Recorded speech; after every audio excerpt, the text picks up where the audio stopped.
Hey there, Mira. Hey, everybody, or anybody. This is Greg of Gregg and Mira, and today we're going to have a little bit of a discussion about something that is very interesting to both of us. The idea of what is it? Conversion therapy. Conversion Conversion therapy, therapy. when an individual either seeks out or is forced into a therapy session with the intent of, horrible word here, but normalizing them, taking away any desires they may have to either be transgender or gay or something that is deemed to be outside the nuclear definition. So I know this case is earmarked to go to the Supreme Court in the United States here in October. It's been uh, deemed illegal in UK and Canada, almost to a point where it's very clear to me that neither of those countries have freedom of speech.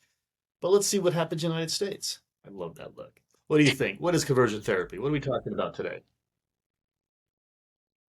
I found also there were a lot of other names about conversion therapy, and it was one that it could be funny if it was not tragic in its deep sense, but it was pray the gay away. So in some Pray the communities or gay in away. some countries, Hmm.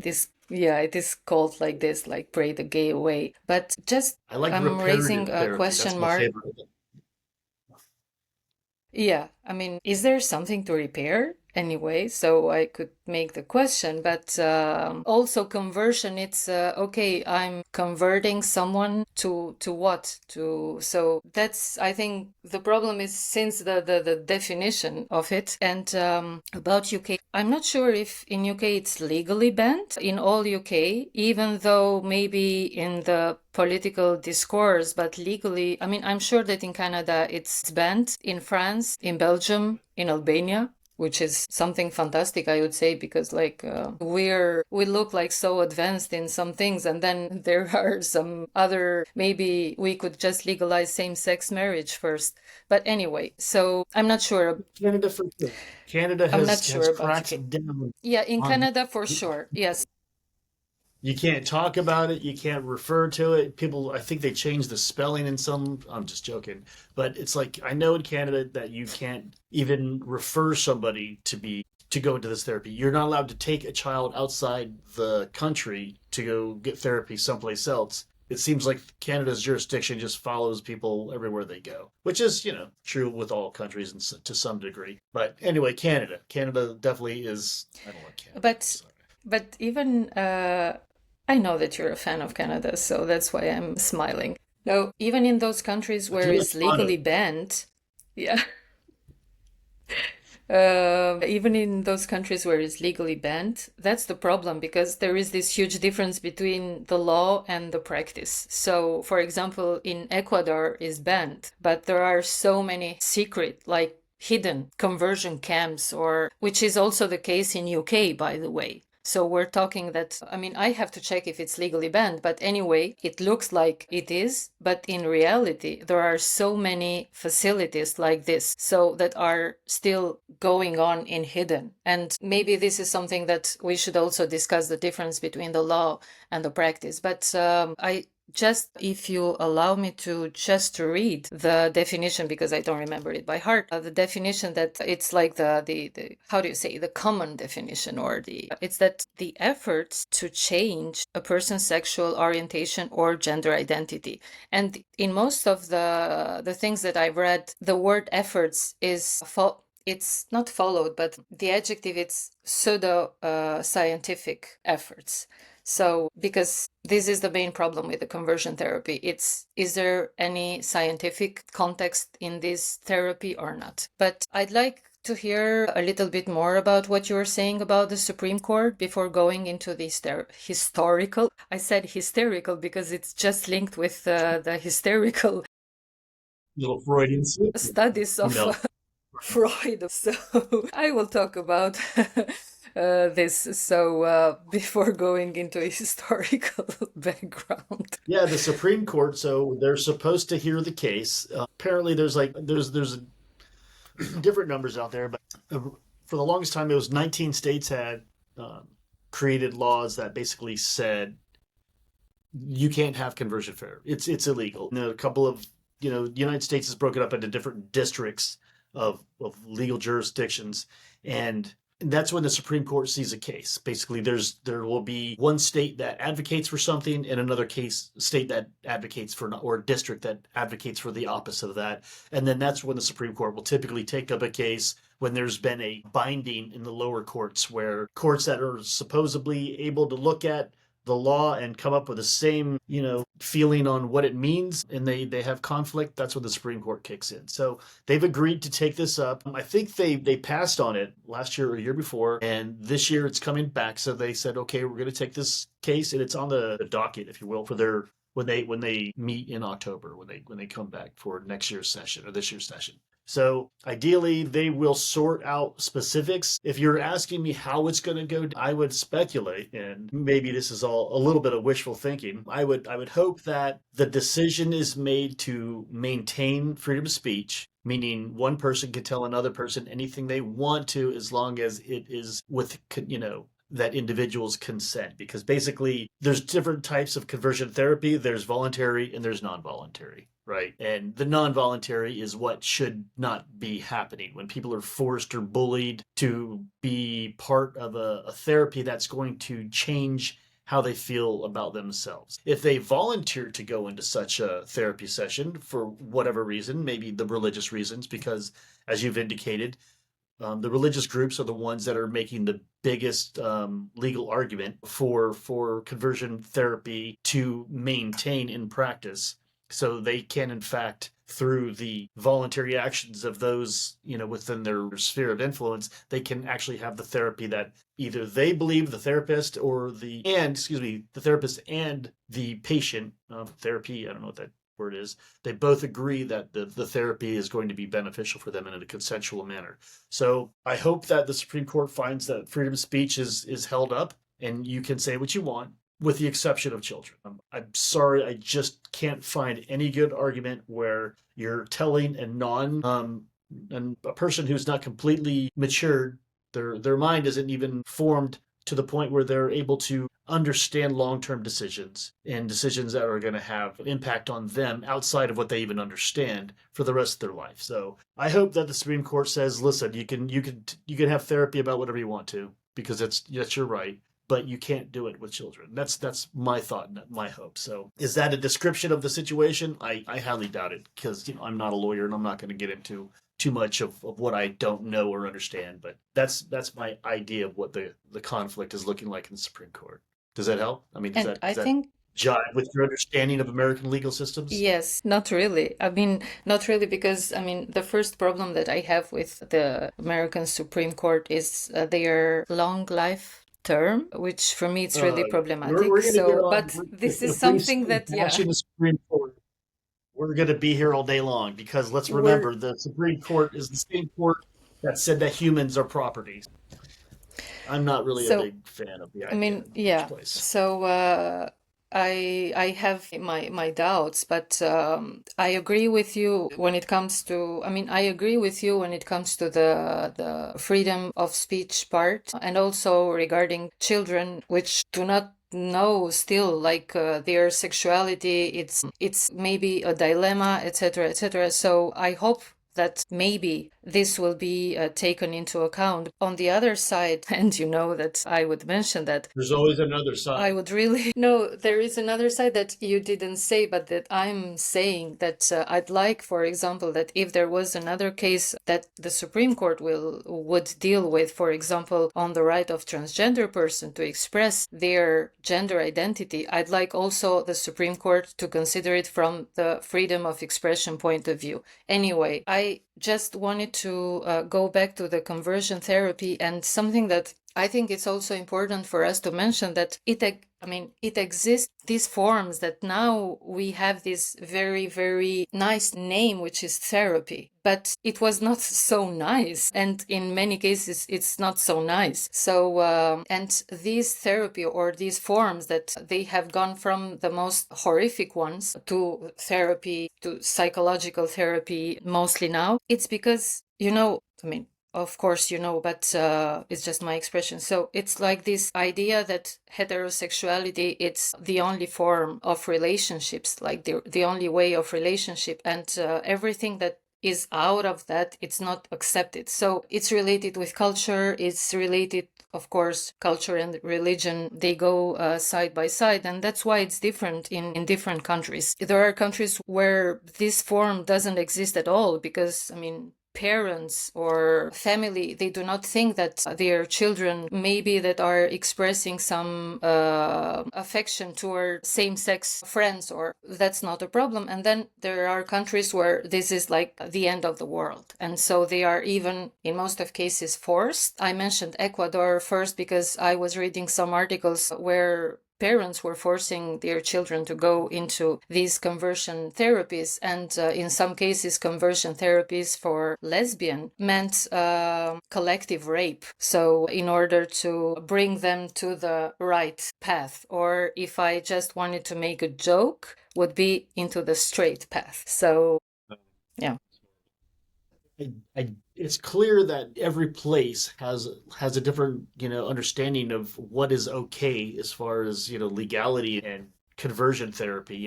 Within the United States, there's a disparity, and now you're saying there's different countries that have this problem. I think that's pretty obvious, and that actually brought a horrible thought to my mind.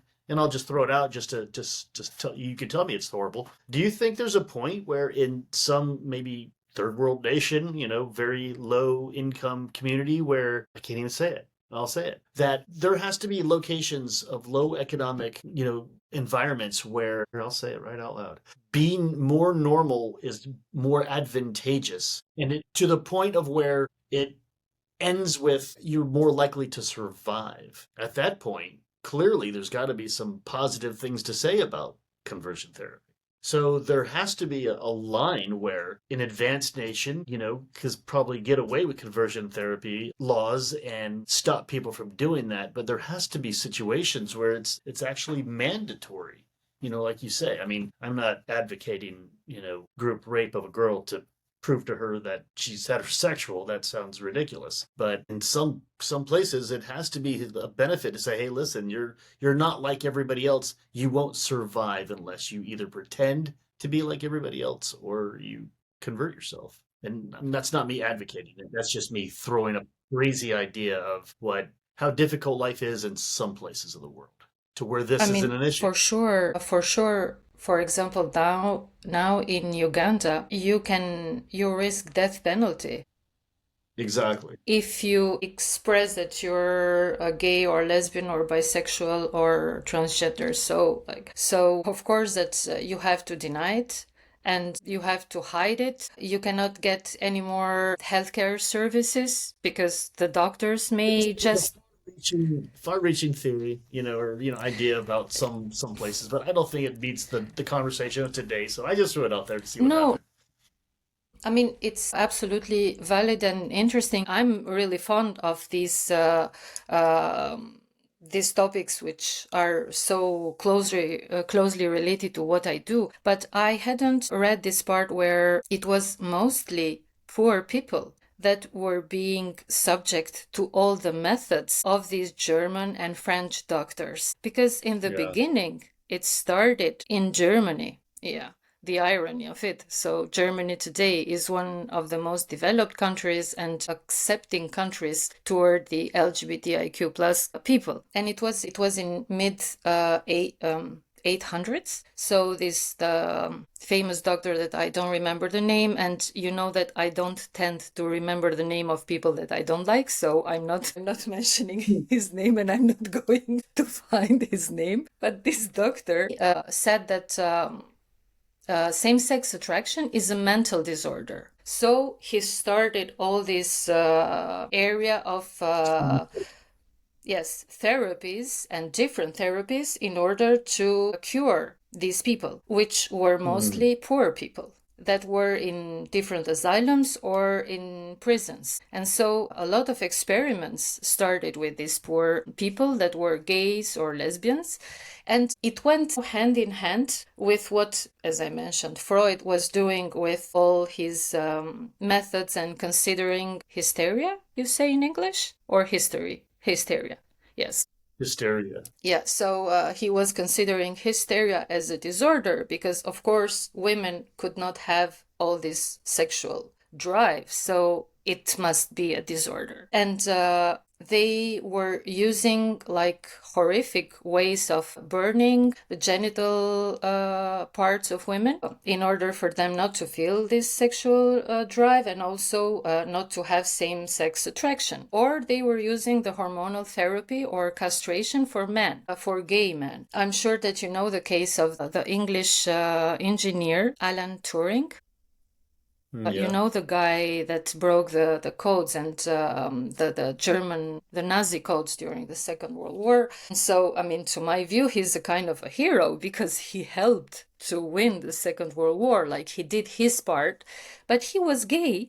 And at the time in England, being gay was illegal. So he was forced to this hormonal castration. So he Chemical had, castration. yeah, yes, chemical castration, and he died by suicide. And the really like the ironic thing was that he was pardoned in 2013. Like I was reading the word pardon, and really, I got really angry. And you know that. I mean, that's not a problem for me because with these issues, I get angry very Don't get easily. hysterical. Don't get hysterical. Yes, that's the word. I mean, I might take it as a Why would compliment, the but word anyway, pardon bother you?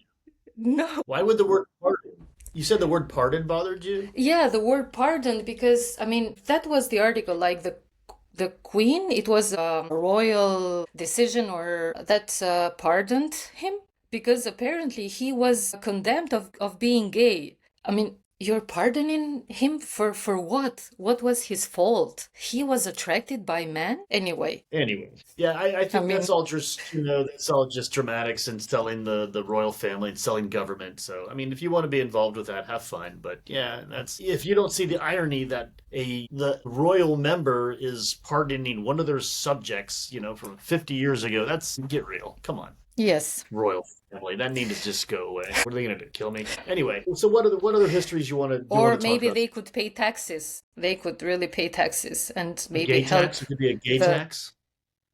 no, the royal family to pay the taxes. Oh yeah, well they should. They should just. So Anyway, let's not get off there. So, what other histories are relevant to you from the conversion therapy? And you're talking about like what is it called? Gender dysphoria. Yeah, I'm sorry. I don't know how I forgot that. okay. Gender. Yeah.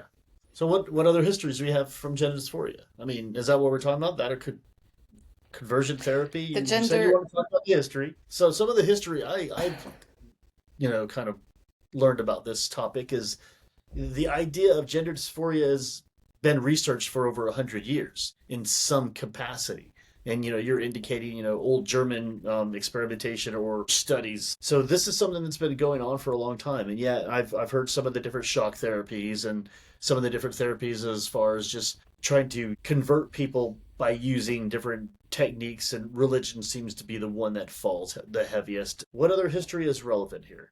you know that the I think that you mentioned electric shocks.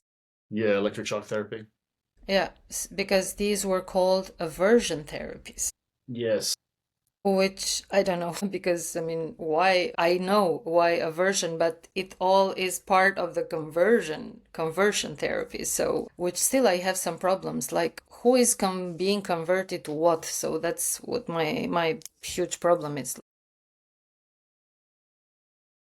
I think I right? know, but like So why are you doing that? Why are you saying that? it's not it's not right and it's not fair. It's not that The ideal why I world. should be when we were you mentioned the Supreme Court and that was the reason why we wanted to talk about this and also the dimension of the freedom of speech was that I think that it's really important and as I mentioned in the other episode I'd prefer to have freedom of speech rather than not have it and use I this agree. freedom of speech to raise awareness for something that maybe I don't find right. Regarding the conversion therapy, I was reading that most of the what I consider as scientific because like these are association made of people that are working in the specific science like psychotherapists or children's psychotherapists or nurses and doctors etc. So especially I was focusing in the US and most of them and there were also some coalitions of these associations they were saying that that there is no scientific base that the same-sex attraction is a mental or whatever disorder. So in the sense that there is, or it's not a disease, it's not something that should be cured. So if in the name of freedom of speech we keep conversion therapy, then I think that a lot of space should be also given to the part that there is nothing to be cured there. So maybe someone that is still in this kind of conflict of not accepting himself, herself, themselves needs some support. But it's really this part of considering a gay or a lesbian or a transgender or bisexual as someone that it's not in order, that someone that it's not in the right way, someone that it's not okay and need to be changed. So that's my problem with all this conception of the conversion therapy. I mean, we are discussing today trying to find all these arguments, but in the most of cases, it's not like this.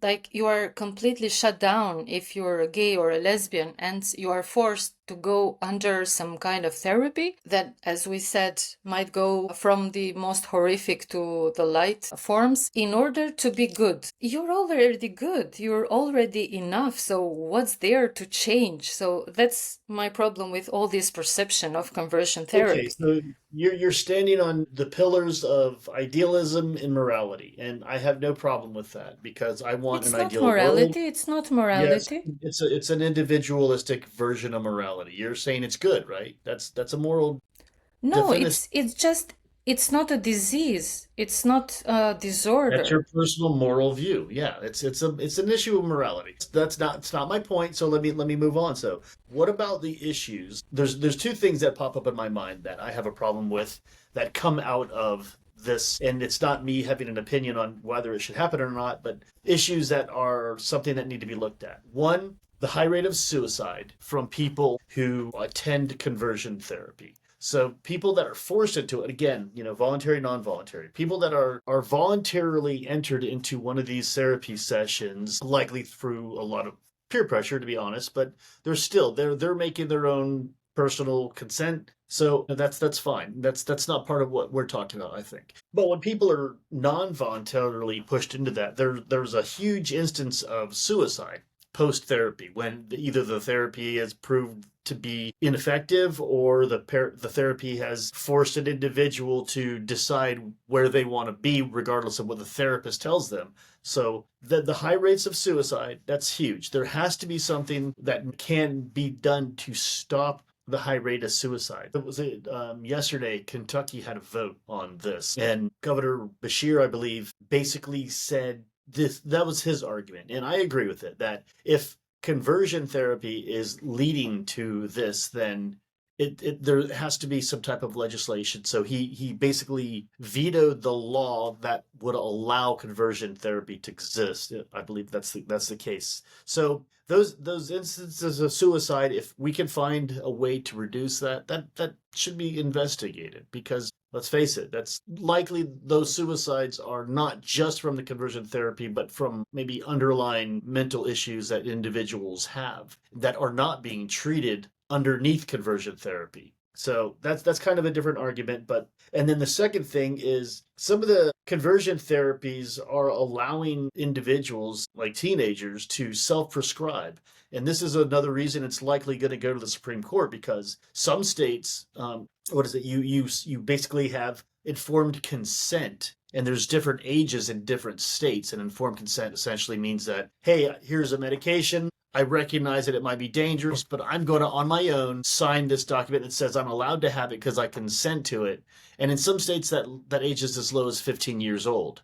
And I think that's what's going to get cleaned up by the Supreme Court. In some states you can have it, some states you can't. But in some states, a 15-year-old can walk up, and a lot of these are born female individuals, and they can go to the doctor and say, "Hey, I'm trying to participate in a transgender situation. What I don't know the specifics of what all these chemicals are doing, but I want to, for instance, take testosterone." In England, I guess over the last few years, the rate of prescribing testosterone has gone up like 4,000%. So some ridiculous statistic. I couldn't quote it. But the idea that people that are young, that are being allowed to give themselves and self-diagnose and advocate to give themselves these chemicals, that there's no long-term studies to tell what these things are going to do to the human body. I mean, there might be some short-term benefits. We know that about testosterone already, but it's potentially killing people, giving people heart problems, giving them high blood pressure, making them more likely to have a stroke in their later lives. And a lot of this is speculative because it's doing damage to them as young people. Once we get further down the road and we start seeing some of the long-term effects of these drugs, I think it's going to be catastrophic. I wholly believe that those two issues, the self-diagnosing and a cure for suicide, if you will, a way to find, there has to be a way that people have their individual rights. People have their rights to speak and freedom of speech and everything they have normally. They're not constrained by the government, but also the government doesn't allow them to just do things that are just so openly harmful to themselves, and they just can't see it because of their inexperience. Let's face it, transgenderism, gender dysphoria, this is all hallmarks of, a certain age group. I think it's like 12 to 18, something in that very prepubescent, early to late teens, and ending in the 20s. And once people get to their 20s, they solidify who they are. Often people that are being identified as gender dysphoric, they end up being gay and they just go on with their lives. But we have young people being allowed to damage themselves for the rest of their life. And a lot of it's just for profit for the chemical companies. There has to be something that gets looked into. That can't just be allowed to happen, continue on.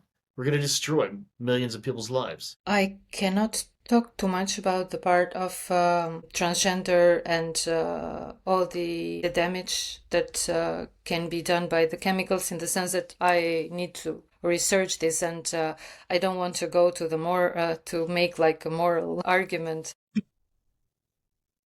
But about the first part, like, You're doing. It's fine to do it. no, I mean, but about the part of the suicide, like, there is a solution, and it's quite an easy solution, but that we don't want to do it. Like, the solution would be that to not, how do you say, to not fuel the hostile environment that we tend to fuel regarding gays and lesbians, or just people different, that feel different. So and I think that this is the most difficult thing to do then, because we love to have someone different, to just identify them as targets. But anyway, I'm not going there. No, but If I think you're onto something. I really like that idea. I like the idea that the difficulty isn't necessarily just with the individuals. It's a societal I issue think that needs so, to be get because also for parents, I mean, I'm not going there to justify parents, but I just can understand why some parents are forcing their children into conversion therapy. And I'm not sure that all of them, they hate their children and they just want to bring them to some horrific place. But also for these parents facing the community or facing the pressure, the social control, which is one of the strongest, like, how do you say, forces that we have in yeah, our society.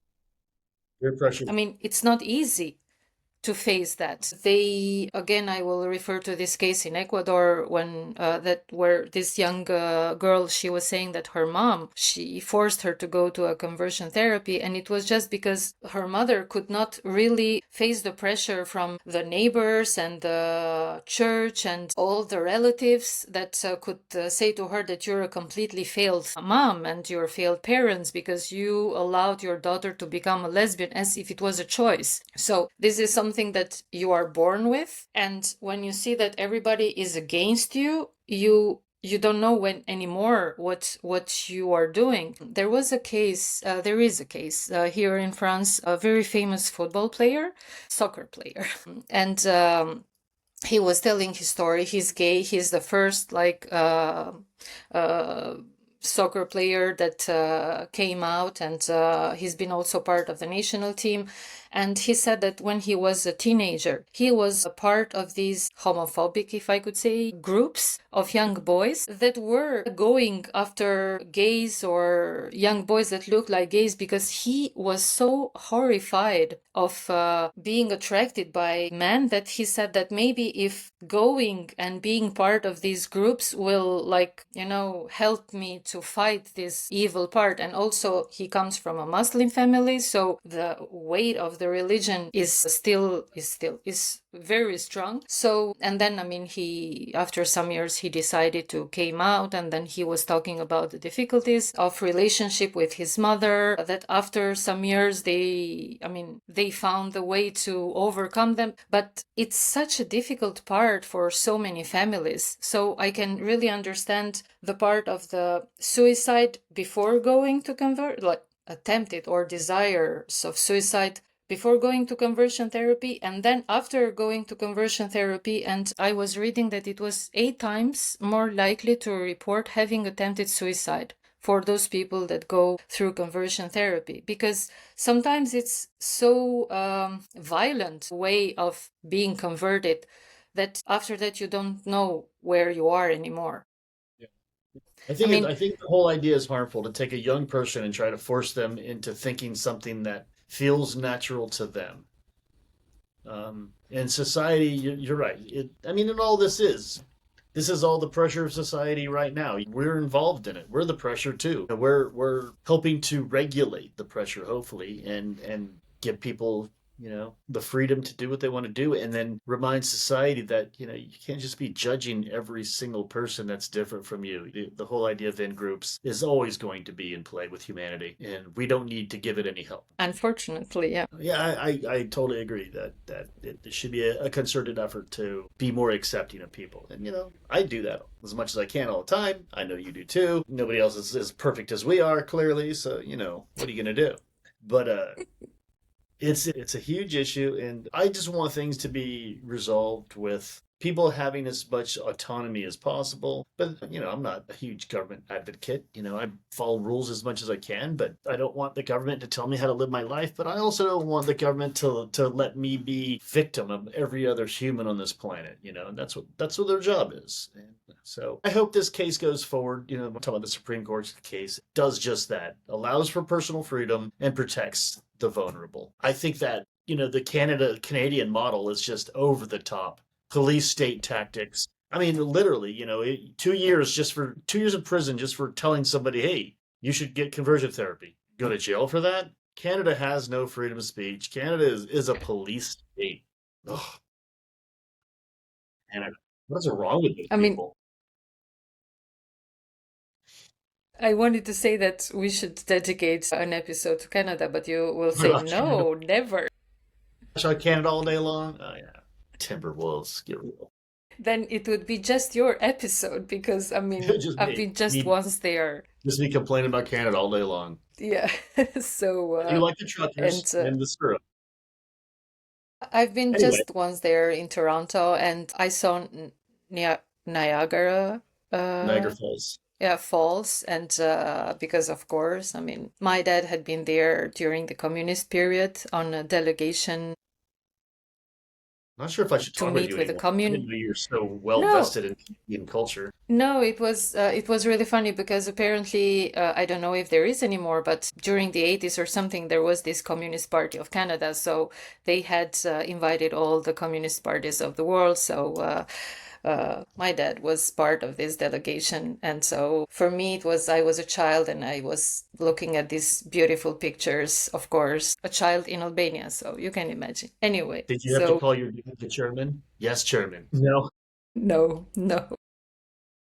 All right. No, and I called my dad in his name, so never called him dad. I've used his name, so not a Wow. very conservative family. But, not going back to Canada, but just staying in Canada and talking Ever. about what you were saying, the legal part and everything. So I think that this is really, it's really important because sometimes we think that we just having a law, so we're banning conversion therapy and that's it. And that's not true. So that's my main issue here. So in almost all the countries where conversion therapy is banned by, I mean, it's illegal now, the practice still continues. On the dark So web? Is it on the yeah, dark? no, not even I know there's continues. criminal behavior happens everywhere, so of course it's going to happen Yes, here. so that's not the solution. I mean, that's the problem. Sometimes it's the easiest solution. It's the easiest thing to do to pass a law sometime. The problem is this law changing the social practices? Are people feeling different about this? Or they just thought we solved it because we have the law now? So that's what my main issue is on this. Everybody's issue about new laws are exactly that, because a law is a restriction on your rights to do something, morally correct or whatever, health wise correct. Regardless, law is an attempt to make you live your life in somebody else's model. As long as we're making laws that are making people safe and not restricting rights, I think we're safe. Is that going to change society, as you're indicating? Somewhat. It's going to nudge it a little bit, and that's hopefully what laws can do slowly but incorrectly. We don't know until it happens, and then we get the follow on results. But yeah, you're right. So in practice, you can continue these therapies all day long if you're in violation of law. But what's the relevance of that? Why are you saying that? Just because it's still going to happen? Yeah, it's still going to happen. I'm saying it because sometimes social practices cannot just be solved or erased by a law. They need a hard work of education and awareness, which is really the hard part. So that's my issue here. So in general, institutions, or I'm not saying politicians because it's kind of inflated, but like governmental institutions, they prefer to have the law. And after the law, it's like the job is done. The job just started. You Yeah, have I to agree. do now the hardest part. And this hardest part, it's like it's still very weak. Yeah, I mean, I don't know. I mean, maybe just being the most normal you can in everyday life is the safest thing that you can ever have. Maybe it's not the bravest thing, but and I understand people don't have that ability to do that. They can't just be normal because they are in fact themselves, and themselves is slightly different from everybody else. I don't know. I think it's pretty an obvious thing to say. I don't know how it can change other than everything you just said, which is education, informed public, effective, positive legislation that does the rest. Signals for people that hey, this is the behavior that would be preferred. Everybody agree, yeah, let's go on, and then life gets better again. And then some new form of human suffering is discovered, and then we fight that battle. But on the whole, this seems like a weird. It's a strange topic. Laws are so strange. It's like they I'm have glad to that nail we down talked on every. about it. Yeah, I am too. It's just it's so peculiar, and I feel so bad for people that have been caught up in this and people whose lives this has affected. I feel even worse for the people who have been forced into these therapies and now their life has changed or over. It's difficult, and hopefully we'll get past it. We'll see. Anything else you want to talk about with gender dysphorias or the conversion therapies? No, I mean we covered. Yeah, I just wanted to bring this example of the Exodus. Do you know this organization? No. Exodus. It was an ex-gay Okay. Christian group that was disbanded in 2013 by its president of the time. And it was a conversion therapy group, one of the most famous because it was like the umbrella of all the Christian groups. And so the president and one of the main leader of the group, they decided to disband this organization because they discovered that what were they thinking about conversion therapy was not at all true. And I mean, they apologized for promoting sexual orientation change efforts, and they also apologized for the pain and the hurt they had caused through talking and through promoting the conversion therapy. And I found the example, I mean, quite interesting in the sense that at least they understood what they were doing and they apologized for it, which is not the case for all the organizations that have harmed the people through this. So it was an interesting example. Yeah, it's dismantling. Yeah, that's an interesting idea. I don't know what to say about that. That's the exact same thing we're talking about, you know. So basically, as we were saying, I have my thoughts on how this can be summarized. You know, you heard me say it again, you know, people's freedoms can be balanced with people being protected.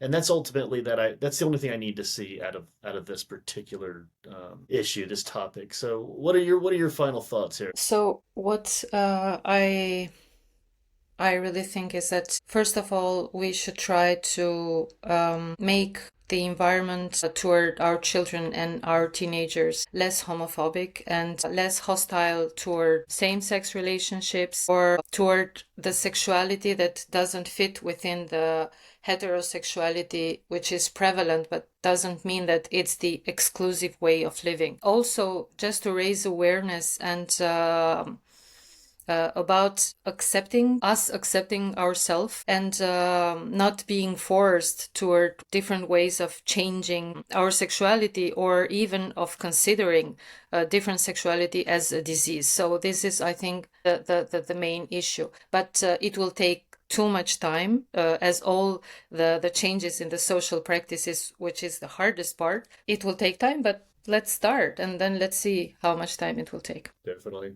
Yeah, everything moves slow. The evolution of everything takes forever. All right, well, we covered a lot of things, probably not in the best order, but that's just what we're doing. That's fine. Interesting topic. I'm sure there's more to come. I'm sure we have more to say about it. But until then, thanks for talking. Thank you. Yeah, talk to you later.